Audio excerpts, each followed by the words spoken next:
ونستعينه ونستغفره ونؤمن به ونتوكل عليه ونعوذ بالله من شرور أنفسنا ومن سيئات أعمالنا من يهده الله فلا مضل له ومن يضلل فلا هادي له وأشهد أن لا إله إلا الله وحده لا شريك له وأشهد أن محمدا عبده ورسوله أما بعد فإن خير الحديث كتاب الله وخير الهدي هدي محمد صلى الله عليه وسلم وشر الأمور محدثاتها وكل محدثة بدعة وكل بدعة ضلالة وكل ضلالة في النار.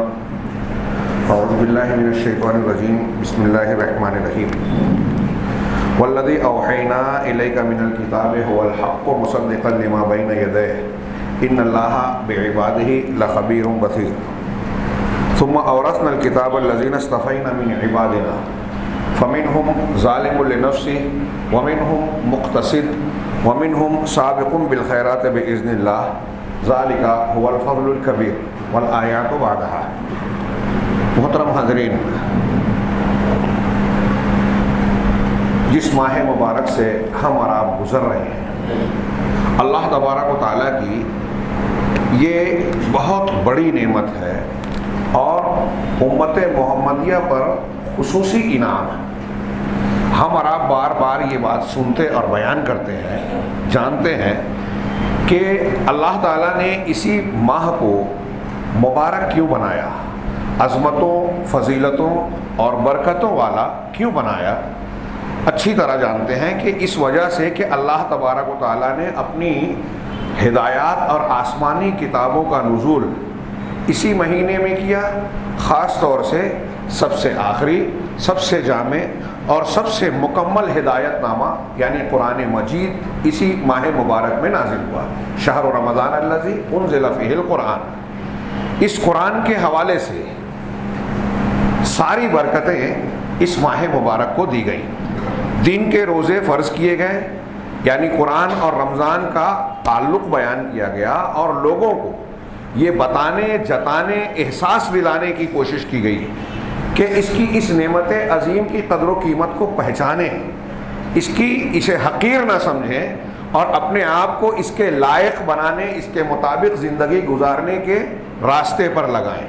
چنانچہ دن کے روزے فرض کیے گئے، اس کی علت اور غایت ایک لفظ میں بتائی گئی، لعلکم تتقون، کہ تم متقی ہو جاؤ۔ تقوی کی بنیاد پر قرآن نے بتایا کہ سارا فائدہ قرآن کا ہدی للمتقین، متقیوں کو ہی ہونے والا ہے، متقیوں کو دنیا اور آخرت کے سارے فوائد حاصل ہونے والے ہیں۔ رمضان کے رات میں قیام کو مسنون کیا گیا، قرآن کی تلاوت کی ترغیب دی گئی سنت رسول صلی اللہ علیہ وسلم کے حوالے سے، تاکہ بندہ قرآن کو پڑھنے والا صرف پڑھنے والا نہیں، اس میں تدبر کرنے والا اور پھر اس میں غور و فکر کر کے سمجھ کر اس پر عمل کرنے والا بن جائے، اس لیے کہ رمضان کے روزے اس کو متقی بنا رہے ہیں۔ اس حوالے سے قرآن کی یہ چند آیات، وقت بہت ہی محدود ہے اور جو آیتیں میں نے لی ہیں اس کا مضمون قدر طویل ہے، لہذا اپنی بات کہے بغیر میں اللہ کے کلام کو پیش کر رہا ہوں اور چاہوں گا کہ ان الفاظ میں جو انتہائی بلیغ اور گہرے معانی اور مطالب کو اپنے اندر سمیٹے ہوئے ہیں اس پر توجہ کے ساتھ غور فرمائیں۔ اللہ تعالیٰ کا ارشاد ہے، وَالَّذِي أَوْحَيْنَا إِلَيْكَ مِنَ الْكِتَابِ هُوَ الْحَقُّ، اور جو کتاب ہم نے آپ کی طرف بطور وحی نازل کی یہ حق ہے۔ اب الحق ہے یعنی باطل نہیں ہے، پورا کا پورا یہ حق ہے۔ اس کا مطلب اگر حق، سچائی ہم چاہتے ہیں تو اسے اختیار کرنا چاہیے۔ ایک معنی اہل علم نے یہ بیان کیا کہ حق کا مطلب یہ کہ امت کو، لوگوں کو جس چیز پر عمل کرنے کی ضرورت ہے، مختلف حالات میں ہمیں جس ہدایت کی ضرورت ہے، یہ قرآن اسی حق پر مشتمل ہے۔ اگر ہم سچائی کی زندگی گزارنا چاہتے ہیں، باطل گمراہی سے محفوظ رہنا چاہتے ہیں، تو قرآن کو اپنا دستور عمل بنانا چاہیے۔ مصدقا لما بین یدیہ، اپنے سے پہلے کی کتابوں کی تصدیق کرنے والا ہے۔ یہ قرآن کی حقانیت کی ایک انتہائی چیختی چلاتی شاندار دلیل ہے کہ اگر آپ مانتے ہیں کہ توریت اور انجیل اللہ کی کتاب ہے، یہود ہو نصارہ ہو، تو آپ کو قرآن کو مان لینا چاہیے، کیونکہ یہ تصدیق کر رہی ہے۔ دوسرا کہ آپ اگر چاہتے ہیں مسلمان یا کسی دوسرے مذہب کے ہیں تو آپ ان کتابوں کو ملا کر دیکھیے، ایک دوسرے کی تائید کر رہے ہیں، اس کا مطلب یہ ہے کہ یہ ایک ہی مصدر سے آئی ہوئی ہیں۔ ان اللہ بعبادہ لخبیر بصیر، یقیناً اللہ تعالیٰ اپنے بندوں کی پوری پوری خبر رکھنے والا اور خوب خوب دیکھنے والا ہے۔ ان کے حالات کو دیکھ رہا ہے کہ اس قرآن کی ضرورت تھی، ان کو دیکھ رہا ہے کہ پچھلی کتابوں میں تحریف ہو گئی تھی، ان کے حالات کو دیکھ رہا ہے کہ ان کے حالات اب قرآن کی تعلیمات پر عمل کرنے کے لائق ہو گئے ہیں، اب بلوغت کو پہنچ رہے ہیں حالات۔ کئی اعتبار سے اس کا معنی بھی اہل علم نے کیا۔ پھر آگے اللہ نے فرمایا کہ یہ کتاب جو ہم نے آپ کی طرف وحی کی، ثم اورثنا الکتاب الذین اصطفینا من عبادنا، پھر ہم نے اس کتاب کا وارث بنایا اپنے ان بندوں کو جن کو ہم نے چن لیا۔ آپ کی طرف وحی کی پچھلی آیت میں، اور امت محمدیہ کو وارث بنایا۔ ہاں، اللہ تعالیٰ کہہ رہا ہے کہ جن کو ہم نے چن لیا۔ یہ قرآن کی آیت پوری امت محمدیہ ہماری اور آپ کی ایک فضیلت اور اہمیت بتا رہی ہے کہ قرآن کے دیے جانے کے حوالے سے ہم کو اللہ نے چنا ہے دیگر امتوں کے مقابلے میں۔ یہ کوئی معمولی بات نہیں ہے، ہمارا انتخاب یا ہم کو اللہ تبارک و تعالیٰ کا یہ انعام ملا ہے کہ ہم امت محمدیہ میں ہیں، قرآن والی امت میں ہیں۔ اللہ کہہ رہا ہے کہ ہم نے اپنے بندوں میں سے ان کو منتخب کر لیا، استفینا، چن لیا، جن کو ہم نے کتاب کا وارث بنایا۔ اب کتاب کے یہ جو وارث ہیں، قرآن کی اس نعمت کا ذکر کرنے کے بعد، ہاں قرآن کتنی اہمیت کی حامل ہے اگر یہ بیان کیا جائے تو کئی خطبے کم پڑیں گے۔ یہ نور ہے، یہ روح ہے، یہ ذکر ہے، یہ ذکرہ ہے، یہ سینوں اور دلوں کی بیماریوں کا علاج یعنی شفا ہے۔ اس کی جو صرف نام اور صفات بیان کی گئی ہیں اس کی تشریح کیجئے تو قرآن کی عظمت کا ہمیں ہلکا سا احساس ہوگا۔ چنانچہ اس کتاب کا وارث بنانے کے بعد اب 3 طبقات ہیں کہ ہم اس نعمت کے ساتھ کون سا رویہ اور برتاؤ اختیار کر رہے ہیں۔ دنیا کے جو لوگ اسے مانتے ہیں اور جو نہیں مانتے، ماننے والوں کے بھی 3 طبقات ہیں، قرآن نے بیان کیا۔ فَمِنْهُمْ ظَالِمٌ لِنَفْسِهِ، اب یہ قرآن کا وارث اپنے بندوں کو جن کو ہم نے بنایا، ان میں سے کچھ ایسے ہیں جو اپنی جان پر ظلم کرنے والے ہیں۔ ظالم لنفسه، اپنے آپ پر ظلم کرنے والے ہیں۔ یہ کون لوگ ہیں؟ جو نیکیوں کے ساتھ ساتھ گناہ بھی کرتے ہیں، حلال کے ساتھ ساتھ حرام کا ارتکاب بھی کرتے ہیں۔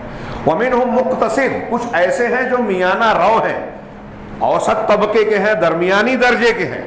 یعنی الگ الگ تشریح لوگوں نے کی کہ یہ ظالم لنفسه کے مقابلے میں بہتر ہیں اور فرائض پر عمل کرتے ہیں، حرام سے بچتے ہیں، لیکن کبھی کبھی غلطیاں کر بیٹھتے ہیں، فضائل کے اعمال میں کوتاہیاں برتتے ہیں، مکروہات سے بچنے میں کوتاہ ہوتے ہیں، ان سے خطائیں ہو جاتی ہیں، لہٰذا یہ درمیانی درجے کے ہیں۔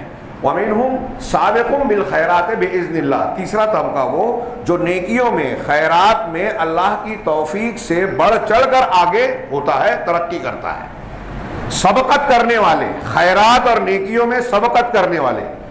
سورہ واقعہ میں قیامت کے دن جو 3 طبقات بیان کیے گئے ہیں، ہاں کہتے ہیں کہ یہ اسی میں ہے، یا حدیث جبریل میں جو کہا گیا اسلام، ایمان، احسان۔ 3 سوال کیے تھے حضرت جبریل نے، اسلام کیا ہے، ایمان کیا ہے، احسان کیا ہے۔ یہ مسلمان ہونے کے 3 درجے ہیں، مسلمان ہونا، مومن ہونا، محسن ہونا۔ احسان اعلیٰ درجہ ہے، یہ سابق بالخیرات، اور ایمان درمیانی درجہ، اسلام ابتدائی درجہ۔ اہل علم نے، محمد بن حنفیہ اور دوسرے سلف صحابہ وغیرہ اس آیت کی تفسیر میں کہتے ہیں کہ جو ظالم لنفسہ ہی ہیں ان کو اللہ تعالیٰ بخشش فرمائے گا، توحید والے۔ اب یا تو جہنم میں ڈالنے کے بعد عذاب دے کر ایک مدت کے بعد انہیں نکال کر جنت میں ڈالے، یا پھر اپنے فضل و کرم سے یوں ہی معاف کر کے جنت میں ڈالے، ان کی بخشش ہوگی۔ محمد بن حنفیہ کہتے ہیں ظالم لنفسہ کی بخشش ہوگی۔ مقتصد جو ہیں، درمیانی، ان کو اللہ تبارک و تعالیٰ ہلکا پھلکا حساب لے کر جنت میں داخل کرے گا، اور سابق بالخیرات جو ہیں وہ جنت کے اعلیٰ درجات کے مستحق ہوں گے، انہی میں وہ خوش قسمت بھی ہوں گے جن کو بغیر حساب و عقاب کے جنت میں داخل کیا جائے گا۔ یہ 3 طبقات علامہ شنقیطی کہتے ہیں کہ اہل علم نے بہت ساری متعدد الگ الگ اقوال میں قرآن کی الگ الگ آیتوں کے بارے میں کہا ہے کہ اس آیت سے مسلمانوں کے لیے، ایمان والوں کے لیے سب سے زیادہ امید پیدا ہوتی ہے۔ وہ کہتے ہیں میرے نزدیک، محمد امین شنقیطی اضواء البیان والے کہتے ہیں میرے نزدیک قرآن کی یہ آیت سب سے زیادہ امید والی ہے کہ اللہ تعالیٰ اس میں بیان کر رہا ہے کہ جن کو ہم نے قرآن کی نعمت دینے کے لیے چنا، یعنی پوری امت محمدیہ کے وہ طبقات جو قرآن کو مانتے ہیں، توحید کو مانتے ہیں، ان کے لیے کہا کہ سابق بالخیرات اور مقتصد تو ٹھیک ہے، ظالم نے نفس ہی کو بھی اللہ جنت میں داخل کرے گا۔ اس سے بہت امید پیدا ہوتی ہے۔ آگے کا جملہ ان کی بات کی تائید کرتا ہے کہ یہ امید والی آیت ہے۔ اللہ نے آگے فرمایا کہ جنات ذالک هو الفضل الکبیر، یہ بہت بڑا فضل، اللہ کا بہت عظیم الشان انعام ہے۔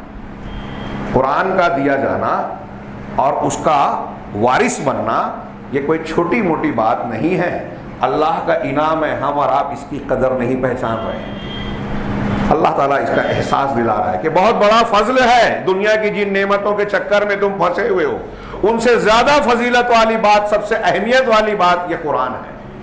اس کو پڑھو، کیسے پڑھو؟ حق تلاوت کے ساتھ۔ صرف پڑھ لیا، تراویح میں سن لیا، یہ کافی نہیں ہے۔ قرآن ایسی کتاب ہے کہ تلاوت بھی فائدے مند ہے، لیکن اگر نہ سمجھا جائے، عمل نہ کیا جائے تو اس کا فائدہ بہت کم ہے، بلکہ عمل اس کے مخالف ہو تو نقصان ہے۔ اور ہم دیکھ رہے ہیں، میں اکثر کہتا ہوں کہ 10 مرتبہ 15 مرتبہ لوگ قرآن ختم کر رہے ہیں، لیکن قرآن نے جو کہا ہے کہ اللہ کی عبادت کرو، شرک نہ کرو، وہ شرک بھی کر رہے ہیں، قرآن بھی ختم کر رہے ہیں۔ اللہ کہہ رہا ہے کہ اللہ نے سود کو حرام کیا، سودی لین دین بھی کر رہے ہیں، قرآن ختم کر رہے ہیں۔ تو یہ قرآن حلق سے نیچے نہیں اتر رہا ہے، ایسی تلاوت کسی فائدے کی نہیں ہے۔ اللہ تعالیٰ نے خارجیوں، اللہ کے رسول نے خارجیوں کی نشانی بنائی کہ ان لوگوں کی طرح نہ ہو جاؤ جن کے حلق کے نیچے نہ اترے۔ مضمون زیادہ ہے، میں آگے بڑھتا ہوں۔ اللہ نے فرمایا کہ یہ بہت بڑی فضیلت کی بات ہے۔ جنات عدن یدخلونہا، یہ باغات ہیں، جنات اور باغات، ہمیشگی کے باغات ہیں جس میں کہ وہ داخل ہوں گے۔ یہ فضیلت والی بات ہے، قرآن کا وارث ہونا۔ اور قرآن کے وارثوں کے بارے میں آگے اللہ کہہ رہا ہے۔ اب یہ وارث تینوں طبقات ہیں، ظالم، مقتصد، سابق بالخیرات۔ پوری امت محمدیہ کے لیے یہ خوشخبری ہے، بشرطے کہ قرآن پر ایمان ہو، بشرطے کہ توحید ہو۔ اللہ کے ساتھ کسی کو شریک کر کے کوئی مرے گا تو جہنم سے کوئی نہیں نکل سکتا، کوئی نہیں نکلوا سکتا، یہ طے بات ہے، وہ فراموش نہیں کرنا چاہیے، یہی قرآن کہتا ہے۔ تو چنانچہ کہا کہ یہ ہمیشگی کے باغات ہیں جس میں وہ داخل ہوں گے۔ یحلون فیہا من اساور من ذہب ولؤلؤا، اس جنت میں، ان باغات میں انہیں سونے کے کنگن اور موتی پہنائے جائیں گے، سونے کے کنگن اور موتی پہنائے جائیں گے۔ وَلِبَاسُهُمْ فِيهَا حَرِيرٌ، اور اس میں ان کی پوشاک، ان کے لباس، ان کا لباس ریشم کا ہوگا۔ اللہ کے رسول نے فرمایا کہ دنیا میں ریشم اور دیباج استعمال نہ کرو، مردوں کے لیے کہا، اس لیے کہ جو دنیا میں اسے استعمال کرے گا آخرت میں اسے نہیں ملے گی، یعنی جنت کی یہ نعمت سے محروم رہے گا۔ اب یہ جنت کی تھوڑی سی ہلکا سا اشارہ کیا، اگر اس کی نظیر جنت کی نعمتوں سے متعلق قرآن کی آیتیں اور کچھ حدیثیں پیش کی جائیں تو بات لمبی ہو جائے گی، لیکن اسے کبھی فراموش نہیں کرنا چاہیے۔ ہم دنیا میں لذت، آرام، دکھوں سے محفوظ، بیماریوں سے محفوظ زندگی کی تلاش میں رہتے ہیں۔ ایک وبا پھیلی تو سب لوگ دہشت میں ہیں، خوف میں ہے کہ مر جائیں گے، مرنا تو ہے ہی ہے، پھر بھی لوگ دہشت میں رہتے ہیں اور آرام کی زندگی کی تلاش میں ہیں۔ دنیا کے انعامات اور نہ جانے کون کون سی چیزوں کی چاہت اور تمنا میں انسان مرا جاتا ہے، لیکن یہاں سے دکھ رہیں گے۔ یہاں تو اگر آپ نے سب کچھ حاصل کر بھی لیا تو چھوڑ کے جانا ہی جانا ہے۔ دنیا پوری بھی مل گئے تو آپ کو دنیا چھوڑنا ہے۔ نعمتیں مل جاتی ہیں تو استعمال کی طاقت نہیں رہ جاتی، بڑھاپا آ جاتا ہے، بیماری آ جاتی ہے، پرہیز کی پابندی کرنا پڑتی ہے۔ جہاں دکھ نہیں ہوگا، جہاں سے آدمی کو کسی اور مقام پر جانے کی خواہش اور تمنا باقی نہیں رہ جائے گی، جہاں ہر طریقے سے آرام ہی آرام، سکھ ہی سکھ ہوگا، کسی طرح کا غم، دکھ، بیماری نہیں ہوگی، وہ جنت ہوگی۔ اسی لیے اللہ تعالیٰ نے اس کا نام دار السلام کہا ہے، اور آگے آ رہا ہے دار المقامہ۔ وہاں سے لا یبغون عنہا حولا، ایک ایک جملہ اگر قرآن کا جنت کی فضیلت میں آپ غور کریں تو ایک جملے کی گہرائی میں اترتے جائیے، ہم اندازہ نہیں کر سکتے۔ اور اسے اگر کوئی ایمان سے یقین سے مانتا ہے صحابہ کرام کی طرح تو اس کے نزدیک دنیا کی کوئی اہمیت نہیں ہے. دنیا لٹاتا ہے وہ اس جنت کو خریدنے کے لیے. میں اکثر کہتا ہوں نا کہ کیا صحابہ بے وقوف تھے؟ اگر آپ اور ہمارے پاس لاکھ 2 لاکھ 4 لاکھ 5 لاکھ روپیہ اگر آ جائے آج رات میں تو سوچئے ہم کیا کیا پلاننگ کریں گے, منصوبہ بنائیں گے. ہم 20 واقعات پڑھتے سنتے ہیں صحابہ کرام کے کہ حضرت طلحہ رضی اللہ تعالیٰ عنہ کے پاس بحرین سے رات میں شام میں 7 لاکھ درہم آیا, بے چین ہے. بیوی پوچھتی ہے کہ کیا بات ہے, سو نہیں رہے ہو؟ کہا نیند نہیں آ رہی ہے, گھر میں اتنا پیسہ ہے, رب اگر مجھ سے سوال کرے گا تو کیا جواب دوں گا؟ کہا پریشان کیوں ہو, صبح ہوتے ہی اپنے مہاجر اور انصار فقراء میں تقسیم کر دینا. کہا تم صدیق کی بیٹی ہو, صحیح مشورہ دیا. ابوبکر صدیق کی بیٹی تھی. صبح ہوئی, لوگوں کو بلانا شروع کیا اور مختلف بڑے بڑے برتن بھر بھر کے دینار درہم دینا شروع کیا. چند دینار, چند 100 بلکہ اس سے بھی کم باقی رہ گئے تو بیوی نے کہا کہ ہمارا بھی گھر کا کچھ حصہ ہے کہ نہیں ہے؟ کہا بے وقوف پہلے یاد دلانا تھا نا, اپنا یاد ہی نہیں ہے, دوسروں کو دے رہے ہیں. ہم سارے اپنی پلاننگ کریں گے اور یہ کوشش کریں گے کہ دوسروں کو پتہ نہ چلے ہمارے پاس پیسہ آیا ہے. ہمارے اور ان میں یہ فرق کیوں ہے؟ ہم بہت چالاک ہیں, وہ بے وقوف تھے؟ نہیں, وہ دور اندیش تھے. انہوں نے اپنی جنت تعمیر کی. اللہ سے رضامندی کا سرٹیفکیٹ یوں ہی نہیں ملا. وہ دنیا کو عارضی سمجھتے تھے, ہم دائمی سمجھ کر بیٹھے ہوئے ہیں. وہ قرآن کو اختیار کرنے والے تھے, ہم قرآن کو صرف ظاہری اور رسمی طور پر اختیار کیے ہوئے ہیں. ان کے دلوں میں قرآن اترا ہوا تھا. وہ رمضان المبارک کے پیغام کو اپنی زندگی میں اتارتے تھے, متقی تھے. اس لیے دنیا کی قیمت نہیں تھی. ہم کو لگتا ہے کہ 1 لاکھ آیا صبح میں حضرت عائشہ صدیقہ کے پاس اور دوپہر تک بانٹ دیا, 1 درہم بھی نہیں رکھا. لونڈی نے کہا کہ کم سے کم روزہ تھی, 1 درہم رکھتے, گوشت لے آتی. کہا پہلے یاد دلانا تھا. سوچئے تھوڑی, یہ 1-2 واقعات نہیں ہیں ایسے صحابہ کے. ان کی سخاوت, دلداری, دنیا کو ٹھکرانے کا کہ واقعات ہم کو جب پڑھتے ہیں دیکھتے ہیں تو آج کے تناظر میں ایسا لگتا ہے کہ وہ کہانی اور افسانہ ہے. لیکن یہ کہانی اور افسانہ حقیقت بنتا ہے جب ایمان کی یہ چاشنی دل میں ہوتی ہے کہ جنت کی قیمت جانتے تھے. جنت وہ جگہ ہے, دنیا میں انسان کو کچھ بھی مل جائے, یہاں تمنا ختم ہونے والی نہیں. لا یملأ بطن ابن آدم الا التراب. ابن آدم کی پیپ کا پیٹ مٹی کے علاوہ قبر میں جانے سے پہلے کوئی چیز نہیں بھر سکتی. ہاں, اگر 2 وادی سونے کی مل جائے تو تیسرے کی تمنا کرے گا. لیکن جنت میں اللہ تعالیٰ پوچھے گا جنتیوں سے اور کچھ چاہیے تو کہیں گے کہ پروردگار ہم نے جو کچھ کیا تھا اس سے کہیں زیادہ تو نے دیا, جو چاہا تھا اس سے بہت بڑھ کر دیا, ہماری تمناؤں سے بڑھ کر ہے. تمنا کا قتل ہو جائے گا, وہاں تمنا اور آرزو ختم ہو جائے گی. تمناؤں اور آرزوؤں سے بڑھ کر جنت ملے گی, وہاں سے کہیں ہٹنے کا کوئی دل نہیں ہوگا. دنیا میں کتنی بھی اچھے مقام پر کوئی رہے اس میں چینجنگ چاہتا ہے, تبدیلی چاہتا ہے. جنت سے لا یبغون عنہا حولا. جنت کی ایک ایک نعمتوں کا بیان قرآن حدیث میں پڑھیے, یہاں موقع نہیں ہے, میں آگے بڑھتا ہوں. یہ داخل ہونے کے بعد کہیں گے وقال الحمد للہ الذی اذهب عنا الحزن, اور کہیں گے کہ تمام تعریف اس اللہ کے لیے ہے. یہ جنتی کہیں گے جنت میں داخل ہونے کے بعد کہ تمام تعریف اس اللہ کے لیے ہے جس نے ہم سے حزن یعنی غم کو, دکھ کو دور کر دیا. غم اور دکھ وہاں نہیں ہوگا. اس کا مطلب دنیا میں رہے گا, جنت میں نہیں رہے گا. ہاں, ان ربنا لغفور شکور. یقیناً ہمارا پروردگار بڑا بخشنے والا, بڑا قدردان ہے. غفور ہے اس لیے ہم سے جو غلطیاں ہوئی اس کو معاف کر دیا. شکور ہے اس لیے ہم نے جو چھوٹی موٹی نیکیاں کی اس کی قدردانی کر کے نہ صرف اس کا اجر دیا بلکہ اسے بہت بڑھایا اور ہماری تمناؤں سے بڑھ کر ہماری تمناؤں کو پورا کیا. یہ اس کا شکر ہے اور فضل ہے. غفران سے, معاف کر دینے سے, ہر قسم کے عذاب اور ناپسندیدہ چیزوں سے بچا لیا, یہ غفوریت ہے. اور شکوریت کی وجہ سے انعامات سے نوازا اور ہماری تمناؤں سے بڑھ کر ہم کو دیا. آگے کہیں گے الذی, اس رب کی تعریف کر رہے ہیں, الذی احلنا دار المقامۃ من فضلہ لا یمسنا فیہا نصب ولا یمسنا فیہا لغوب. جس نے ہم کو دار المقامہ, مقام یعنی ہمیشہ قیام کی جگہ, جس نے ہم کو دار المقامہ میں ٹھہرایا، اتارا، یہاں رکھا، داخل کیا، ہاں، وہ اپنے فضل سے. یعنی جنت ہمیشگی کا گھر ہے، وہاں سے کوئی ٹلے گا نہیں، وہاں موت نہیں آئے گی، وہاں زندگی کا خاتمہ نہیں ہے. من فضل ہی، اپنے فضل سے اس جنت میں داخل کیا، کوئی اپنے عمل سے نہیں جا سکتا. آپ نے وہ حدیث بار بار سنی ہے کہ اللہ کے رسول نے یہ بات کہی تو لوگوں نے پوچھا آپ بھی، کہ کسی کو اس کا عمل جنت میں داخل نہیں کرے، کیا آپ بھی؟ تو کہا ہاں میں بھی، ہاں میں بھی، الا یہ کہ اللہ اپنے فضل اور رحمت سے مجھے ڈھانپ لے گا. اللہ نے آگے فرمایا کہ جنتی کہیں گے کہ اس جنت میں لا یمسنا فیہا لغوب ولا یمسنا نصب ولا یمسنا فیہا لغوب. اس جنت میں نہ ہمیں جسمانی تھکن لاحق ہو رہی ہے، نہ اندر کی خستگی اور شکستگی. یعنی اوپر سے بھی ہم کوئی تکلیف محسوس نہیں کر رہے ہیں، تھکن نہیں آ رہی ہے، اور اندر سے بھی. اس سے پتہ چلا کہ جنت میں جو نعمتوں سے نوازے جائیں گے ہر وقت تازہ دم، نشیط، سرگرم ہوں گے، اس سے بھرپور لذت اٹھائیں گے.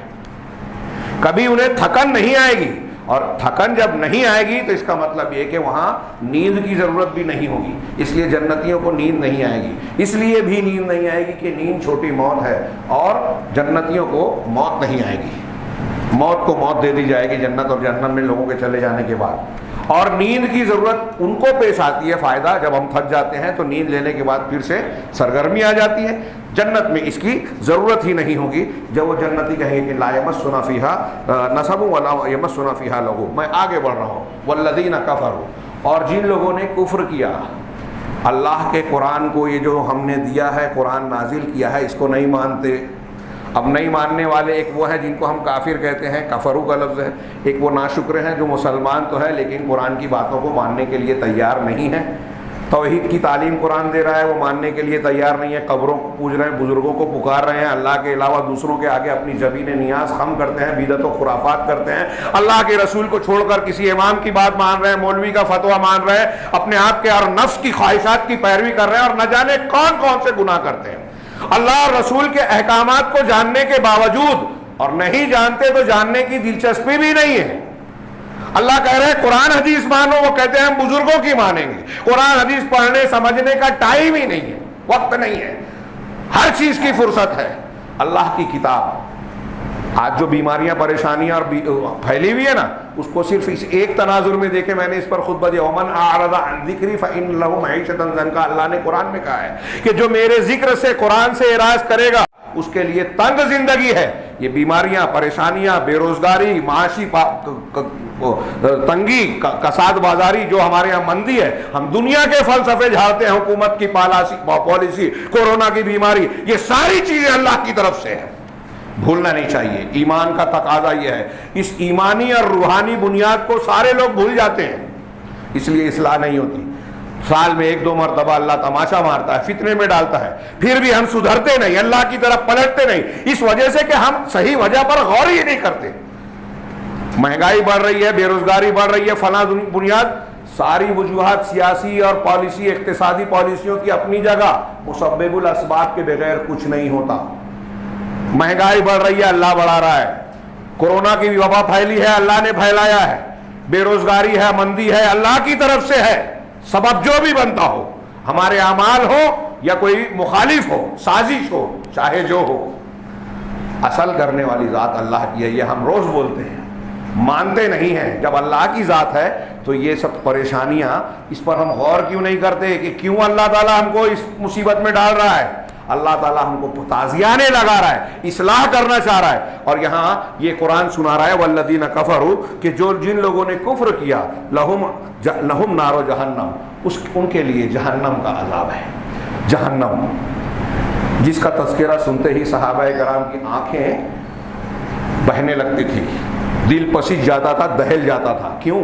اللہ اور رسول نے ایسی باتیں بیان کی ہیں. اور یہ کوئی مذاق نہیں ہے، کھیل نہیں ہے، ہوائی بات یا افسانہ نہیں ہے، حقیقت ہے. ایمان کی ایک جڑ بنیاد ہے. ایمان بالآخرت کا ایک یقینی حصہ ہے کہ جہنم کا وجود ہے اور برے لوگوں کا ٹھکانہ ہے. کیسی آگ ہے وہاں؟ دنیا کی آگ سے 69 گنا زیادہ، ڈامر سے زیادہ کالی. وہاں موت نہیں آئے گی. آگے کا مضمون دیکھیے، لا یقضى علیہم فیموتوا. ان کے لیے جہنم کی آگ ہے، اس میں ان کی قضا، موت نہیں آئے گی کہ آرام مل جائے، چھٹکارا مل جائے. مر کر بچ جائیں، ایسا نہیں ہوگا. ہاں سورہ ابراہیم میں کہا من ورائہ جہنم، اس کے پیچھے ان کے سامنے جہنم ہوگی. وَيُسْقَى مِن مَّاءٍ صَدِيدٍ، اس میں اس کو انتہائی کھولتا ہوا پیپ کا پانی پلایا جائے گا، زخموں سے نکلا ہوا پانی پلایا جائے گا.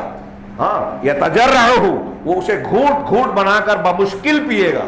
وما قادر یسیغہ، لیکن قریب ہے کہ اس کو یہ آسودہ سیراب نہیں کر پائے گا. وَيَأْتِيهِ الْمَوْتُ مِن كُلِّ مَكَانٍ، یہ جملے کی تشریح کر رہا ہوں قرآن کی دوسری آیت سے کہ موت ہر طرف سے اسے آئے گی. وما ہوا بمیت، لیکن وہ مرے گا نہیں. موت ہر طرف سے آئے گی. ہم لوگ جب یہ ترجمہ کرتے تھے تو سمجھتے تھے کہ دائیں بائیں اوپر نیچے سے ہر طرف کا مطلب یہ ہے. سلف نے تفسیر کی ہر طرف کا مطلب انسان کے پور پور سے، جسم کے ہر حصے سے. ایک قول یہ ہے بعض اہل علم کا، تابعین کا، کہ ہمارے جسم میں جتنے بال اور مسامات ہیں نا، ہر مسامات سے موت آئے گی لیکن مرے گا نہیں آدمی. پکارے گا بندہ، آگے آ رہا ہے کہ موت دے دے رب العالمین، موت نہیں آئے گی. کتنی بھیانک، صرف جہنم کے مناظر، جنت اور جہنم کے مناظر پیش کرنے کا وقت نہیں بچا. صرف میں ایک ایک روایت کی طرف اشارہ کرتا ہوں. جو آخری جنتی جائے گا، مسلم شریف کی لمبی حدیث اور کئی الفاظ میں بیان کیا، امام مسلم نے نقل کیا الگ الگ سندوں سے، بڑی شاندار روایت. جو آخر میں جنت میں جائے گا، جہنم سے نکال کر جنت میں ڈالا جائے گا، اس کو دنیا اور دنیا جیسی 10 مثالیں دی جائے گی. وہ داخل ہونے کے بعد جو حوریں اس کا استقبال کریں گی تو وہ ایک جملہ کہے گا. اس کا جملہ ہو گیا، وہ کہے گا کہ ما اعطی احد مثل ما اعطیت، کہ دنیا میں کسی انسان کو کسی کو بھی وہ دولت اور نعمت نہیں دی گئی جو مجھے دی گئی. سب سے ادنا درجے کا جنتی یہ بولے گا کہ جو نعمتیں مجھے ملی ہے کسی کو نہیں ملی. یہ ایک طرف جنت کا معاملہ. اور وہ بخاری کی روایت بھی ہے کہ دنیا میں جس نے کبھی آرام دیکھا نہیں ہوگا، دکھ ہی دکھ جھیلا ہوگا، اس کو ایک غوطہ جنت میں دے کے نکالا جائے گا تو اس کہے گا کہ غم دکھ کیا ہے میں جانتا ہی نہیں. کیسی ہوگی جنت، اندازہ لگائیے. اس کے برخلاف جہنم کا معاملہ، صحیح مسلم کی حدیث آپ نے بارہا سنی ہے، ان احون الناس عذابا یوم القیامہ، سب سے ہلکے درجے کا عذاب قیامت کے دن اس شخص کو ہوگا جس کے دونوں تلووں کے نیچے 2 آگ کی جوتیاں رکھی جائیں گی، انگارے رکھے جائیں گے. یغلی بہما دماغو، ان دونوں سے اس کے دماغ کی ہڈی دماغ کھولے گا. ہاں یرا انہو اشد الناس عذابا، اس کو یہ لگے گا کہ یہ سب سے زیادہ بھیانک اور سخت عذاب ہے جہنم میں، لیکن حالانکہ وہ سب سے ہلکے عذاب والا ہوگا. جو سب سے ہلکے عذاب والا ہوگا وہ سمجھے گا کہ سب سے بھاری دیا جا رہا ہے. صرف چند آیتوں پر آپ ہلکا ہلکا سا غور کریں، ہم گزر جاتے ہیں تراویح میں، تلاوت میں. ہاں فالذین کفروا قطعت لہم ثیاب من نار، جن لوگوں نے کفر کیا ان کے لیے آگ کے کپڑے سیے جائیں گے، کپڑے کاٹے جائیں گے. ہاں وَيُصَبُّ مِن فَوْقِ رُؤُوسِهِمُ الْحَمِيمُ، ان کے سر پر انتہائی کھولتا ہوا پانی بہایا جائے گا. یُسْحَرُ بِهِ مَا فِي بُطُونِهِمْ وَالْجُلُودُ، جس سے ان کے جسم کے پیٹ کے اندر کی جو چیزیں ہیں اور ان کی چمڑیاں ہیں سب گل جائیں گی، پگھل جائیں گی. وَلَهُمْ مَقَامِعُ مِنْ حَدِيدٍ، اور ان کے لیے لوہے کے ہتھوڑے ہوں گے. كُلَّمَا أَرَادُوا أَن يَخْرُجُوا مِنْهَا أُعِيدُوا مِنْهَا مِنْ غَمٍّ أُعِيدُوا فِيهَا، جب بھی وہ اس کے کسی غم اور دکھ سے نکلنے کی کوشش کریں گے مار کر باہر واپس کر دیا جائے گا. یہ سورہ حج میں کہا. سورہ وقت نہیں ہے. ان کے لیے آگ کا بچھونا، آگ کا بستر اور آگ کا اوڑھنا، آگ کا خیمہ، گندھک والا کپڑا جو آگ کو اور زیادہ سوزش والا، تپش والا بنا دے گا. سورہ ابراہیم میں کہا آخر میں. آپ ان تفصیلات کو دیکھیے، باہر ہی سے نہیں اندر تک آگ گھسے گی. ہماری چمڑیاں، یہ جو چمڑی ہے دنیا کی یہ نہیں جھیل سکتی، 70 گز موٹی، 90 گز موٹی حدیثوں میں ہے. ہاں اور یہ چمڑیاں بھی جب آگ کا مزہ، یہ قرآن کہتا ہے کلما نضجت جلودہم بدلناہم جلودا غیرہا، جب بھی ان کی چمڑیاں کھالے جھلس جائے گی ہم نئی چمڑیاں پیدا کر دیں گے. لیذوقوا العذاب، تاکہ عذاب کا مزہ چکھیں.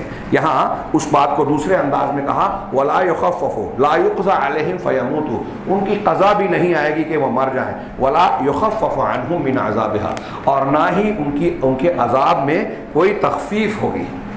یہ ایک جملہ آپ آسان سیدھا سادہ سمجھ رہے ہیں نا کہ ان کے عذاب میں کوئی تخفیف نہیں ہوگی. یہی معنی سورہ نبا کی جس آیت میں ہے فذوقوا فلن نزیدکم الا عذابا. اللہ تعالیٰ جو ان کو جہنم میں ڈالنے کے بعد جہنمیوں سے جو باتیں کہے گا تو اس میں سے ایک بات یہ ہوگی کہ فذوقوا، اس کا مزہ چکھو، اس عذاب کا مزہ چکھو، فلن نزیدکم الا عذابا، ہم تمہارے عذاب میں عذاب کے علاوہ اور کسی چیز میں اضافہ نہیں کریں گے.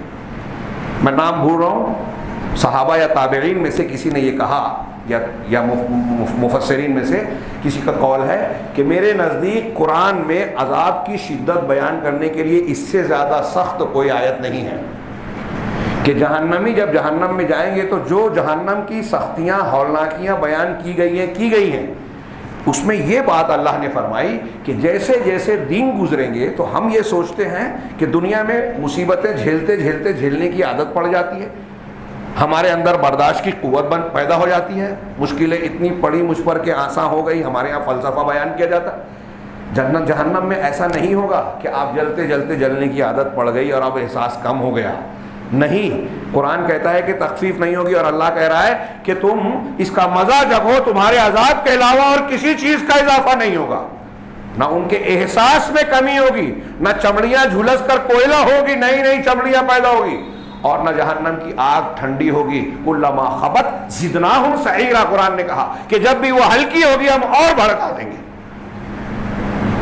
کتنی بھیانک یہ آگ ہوگی. اگر ہم کو اور آپ کو ایمان اور یقین ہے تو دنیا میں ہمارے نزدیک ہماری آنکھوں اور دماغ کے اندر سب سے زیادہ یہ فکر ہونی چاہیے یہ کورونا، ایڈز اور cancer, blood pressure, heart attack, فلاں بیماری، بے روزگاری، بچے کا ایکسیڈنٹ ہو جانا، فلاں مصیبت کا آ جانا، یہ سب بہت ہلکی باتیں ہیں. انتہائی خطرناک اور فکر کی بات یہ ہے کہ ہم جہنم کا ایندھن نہ بن جائیں.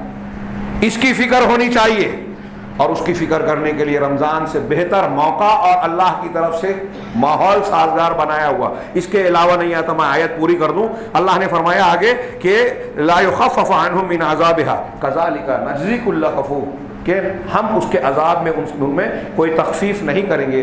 ایسے ہی ہم ہر کافر یا ناشکرے کا ترجمہ کریے کہ ہر ناشکرے کو بدلہ دیں گے.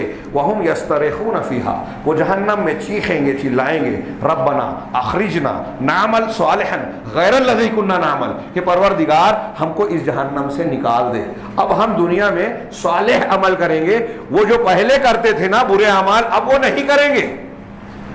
یہ کئی جگہ قرآن نے نقل کیا، اور قرآن نے سورہ انعام میں یہ بھی کہا کہ یہ کہہ تو رہے ہیں لیکن اگر ہم ان کو دنیا میں پھر سے بھیج دیں گے تو جس سے منع کیا گیا ہے وہی کام کریں گے یہ پھر سے. ایسا ہوگا نہیں، لیکن اللہ کہہ رہا ہے کہ بھیجیں گے تو پھر سے وہی کام کریں گے. وہ اس میں چیخیں گے، چلائیں گے کہ پروردگار ہم کو اس سے باہر نکال دے. نعمل صالحا، نیک عمل کریں گے، غیر الذی کنا نعمل، جو پہلے برے اعمال کرتے تھے اس سے ہٹ کر اچھے عمل کریں گے. ہاں، لیکن اللہ کی طرف سے جواب دیا جائے گا کہ اولم نعمرکم ما یتذکر فیہ من تذکر، کہ کیا ہم نے تم کو اتنی عمر نہیں دی تھی کہ جس میں اگر کوئی شخص نصیحت حاصل کرنا چاہتا، دوسرے لفظوں میں کہوں کہ سدھرنا چاہتا، جہنم سے اپنے آپ کو بچانے کی کوشش کرنا چاہتا، تو جو نصیحت کرنا چاہتا، سدھرنا چاہتا، وہ نصیحت حاصل کر سکتا تھا. ہم کو جو عمر ملی ہے یہ ہمارے لیے حجت ہے اللہ کی طرف سے. جتنے بھی اب آپ ایک آدمی نوجوانی میں مر رہا ہے، ادھیڑی میں مر رہا ہے، بڑھاپے میں مر رہا ہے، ہر مدت اتنی ہے کہ ہم قرآن سمجھ سکتے ہیں، دین سمجھ سکتے ہیں، اپنے گناہوں سے اللہ تعالیٰ کے سامنے گڑ گڑا کر رو کر توبہ طلب کر سکتے ہیں. ہمیں ایک رمضان بھی مل گیا تو کافی ہے صحیح ڈھنگ سے، ایمانداری کے ساتھ. اس کا یہ مطلب نہیں کہ ایک رمضان میں آپ اچھے ہوں دوسرے میں برے، جیسے ہمارے ہاں بدعتی طریقہ شارٹ کٹ جنت کا لوگوں نے بنایا. 15 شعبان کو عبادت کی سمجھ لیا کہ سال بھر کا معاملہ ہو گیا. یہ شیطانی دین، بدعت والا، شیعوں کا بنایا ہوا شیطانی دین ہے جس نے رمضان سے غافل کر دیا، اس کی قیمت سے غافل کر دیا، اصل نیکی اختیار کرنے سے لوگوں کو روک دیا، ایک دن کی نماز اور سال بھر بے نمازی بنا دیا. چنانچہ اللہ تعالیٰ نے فرمایا کہ اس میں وہ چیخیں گے. اللہ کہے گا کہ وَوَلَمْ نُعَمِّرْكُمْ، کیا ہم نے تم کو اتنی عمر نہیں دی تھی، مَا يَتَذَكَّرُ فِيهِ مَن تَذَكَّرَ وَجَاءَكُمُ النَّذِيرُ، کہ جس میں نصیحت کرنا چاہنے والا نصیحت حاصل کر سکتا تھا اور تمہارے پاس ڈرانے والا بھی آ گیا. پچھلی بات سے سمجھ لیجئے کہ یہ خلاصہ ہے جو ہم نے شروعات کی تھی کہ یہ قرآن ہمارے لیے سب سے بڑا فضیلت کا معاملہ ہے، یہ ہمارے لیے سعادت اور نجات کا نسخہ ہے، ساری بیماریوں کا علاج ہے، یہ جتنی پریشانیاں ہم کو ارد گرد میں نظر آ رہی ہیں ان سب کا نسخہ کیمیا قرآن مجید میں ہے، یہاں تک کہ کورونا کا بھی، جس سے لوگ دہشت زدہ ہیں۔ تو اللہ کہہ رہا ہے کہ اس میں آپ، یہ ڈرانے والا کیا ہے، ڈرانے والی چیز کیا ہے جو آ چکی ہے ہمارے پاس، یہ قرآن ہے، رسول کی تعلیمات ہے، اور قرآن اور حدیث کو جاننے والے علماء، دعات اور یاد دہانی کرانے والے واعظین ہیں جو ہم کو بار بار جنت، جہنم، قرآن، حدیث، توحید، شرک، بدعت، ان کی اچھائیاں برائیاں، جو اچھی چیزیں اچھائیاں، جو بری چیزیں برائیاں بیان کرتے ہیں، لیکن ہم سننے کے لیے کان نہیں رکھتے۔ آج ہمارے ہاں لوگ اپنے آپ کو علامہ سمجھتے ہیں، ہاں قرآن حدیث کے بارے میں ایسا لگتا ہے بہت معلومات ہے، لیکن ان کے چھوٹے چھوٹے عمل کو دیکھیے تو جاہل نظر آتے ہیں، عقیدہ صحیح نہیں ہے لوگوں کا۔ معاف کیجئے گا، دوسروں کی بات چھوڑیے، میں نے دیکھا کہ ہمارے ہاں جو واقعی ایک زمانے میں امتیاز تھا اہل الحدیث کا کہ عقیدے میں انتہائی پختہ، آج یہاں بھی کمزوریاں پائی جا رہی ہیں، خلل نظر آتا ہے، علم کی کمی ہے، جہالت نظر آتی ہے، حالانکہ اپنے آپ کو علامہ سمجھ رہے ہیں کہ بہت قرآن حدیث جانتے ہیں، نہیں جانتے۔ اور علم والے ہونے کی ایک نشانی یہ ہے کہ اپنے آپ کو بے علم سمجھتا ہے، تواضع آتا ہے، میں کم جانتا ہوں یہ سمجھتا ہے، جو یہ سمجھتا ہے کہ میں زیادہ جانتا ہوں یہ سمجھ لیجئے کہ علامت ہے جاہل ہونے کی۔ خیر، وجاءکم النذیر میں یہ نذیر اور ڈرانے والے میں بہت ساری چیزیں ہیں، قرآن ہے، حدیث ہے، اللہ کے رسول کی تعلیمات ہیں، یہ قرآن آیا، اور ساتھ ساتھ ڈرانے والی یہ چیزیں بھی ہیں جو اللہ تعالیٰ ہر سال اور ہر ماحول میں ہم کو دکھا رہا ہے۔ آج پوری ہی دنیا میں کورونا کی وبا جو ہے دہشت بنی ہوئی ہے، خوف کی وجہ بنی ہوئی ہے، یہ بھی ڈرانے والا ہے۔ ہم سوچیں کہ یہ بھی اللہ کی طرف سے ہے، ایک چھوٹی سی بیماری آ گئی تو لوگ دہشت زدہ ہیں، اللہ کا بڑا عذاب آئے گا تو کیا حال ہوگا۔ ہمیں کیا کرنا چاہیے؟ اللہ کی طرف لوٹنا چاہیے۔ ہمیں جانا ہے اگر جنت میں دار المقامہ، جہاں لذتیں ہیں، جہاں مسرتیں ہیں، جہاں ہمیشہ رہنے کا ٹھکانہ ہے، اگر ہم چاہتے ہیں کہ ایسی زندگی ملے جس میں دکھ نہ ہو، سکھی سکھ ہو، تو وہ جنت کا مقام ہے، اور اس کے لیے یہ فذوقوا وما للظالمین من انصار فما للظالمین من نصیر، یہ جہنم سے بچنے کا نسخہ یہی ہے کہ ہم قرآن کو سمجھیں، اس کی قیمت کو جانیں، اور اس کے لیے اس رمضان سے بہتر موسم، اس رمضان سے بہتر ماحول کبھی نہیں ملتا۔ اللہ تعالیٰ نے امت محمدیہ کو عمر کم دے کر ایسے بہت سارے فضائل والے اعمال اور مواقع دیے ہیں کہ کم عمر میں آپ زیادہ عمر کے عمل کر سکتے ہیں۔ 30 روزے میں آپ ہزاروں روزے کا ثواب لے سکتے ہیں، غریبوں کو روزہ، امیروں کو، غریبوں کو، روزے داروں کا افطار کروا کر، ہاں لیلۃ القدر اور رمضان کی فضیلتوں پر عمل کر کے ایک ہی مہینے میں آپ ہزاروں سال کا اجر و ثواب حاصل کر سکتے ہیں، سینکڑوں ہزاروں سال کا۔ اللہ تعالیٰ نے رمضان کے شروع ہوتے ہی جنت کے دروازے کھول دیے، جہنم کے دروازے بند کر دیے، شیاطین کو قید کر دیا۔ یہ ہم سب جانتے ہیں، کیوں یہ اہتمام، کیوں اجر و ثواب بڑھا دیا گیا، قرآن اور عمل کو زیادہ سے زیادہ اس کی طرف راغب کیا گیا، کچھ اور نیکیاں اور عبادات مشروع کر دی گئی، کیوں؟ تاکہ جنت میں داخل ہونا ہمارے لیے آسان ہو جائے۔ اب ایسے میں بھی میں اکثر یہ بات کہتا ہوں، اگر ایسے میں بھی کوئی شخص اپنی بخشش نہیں کروا رہا ہے تو یقیناً وہ فرشتوں کے سردار حضرت جبریل کی بد دعا کا مستحق ہے کہ وہ شخص اس پر وہ اللہ کی رحمت سے دور ہو جس کو رمضان مل جائے اور اپنی مغفرت نہ کرا لے، جہنم سے اپنے آپ کو آزاد نہ کرا لے۔ اس سے بڑا بدقسمت کون ہو سکتا ہے؟ یہ رمضان مل جائے اور قرآن سے نہ جڑے، قرآن کو سمجھنے کی کوشش نہ کرے۔ جبریل علیہ السلام نے بد دعا دی اور انبیاء کے سردار نے آمین کہا۔ اللہ تعالیٰ سے دعا ہے کہ وہ ہمیں اس بد دعا سے محفوظ رکھے، اس رمضان المبارک میں ہمیں متقی، پرہیزگار اور قرآنی انسان بنائے، اور اس لائق بنائے کہ دنیا اور آخرت کی ہر مصیبت اور فتنے سے ہم محفوظ ہو جائیں۔ اقول قولی ھذا واستغفر اللہ لکم ولسائر المسلمین وصلی اللہ علی نبینا محمد۔ بارک اللہ لنا ولکم فی القرآن المجید ونفعنا وإیاکم بالآیات والذکر الحکیم، انہ تعالی جواد کریم مجید۔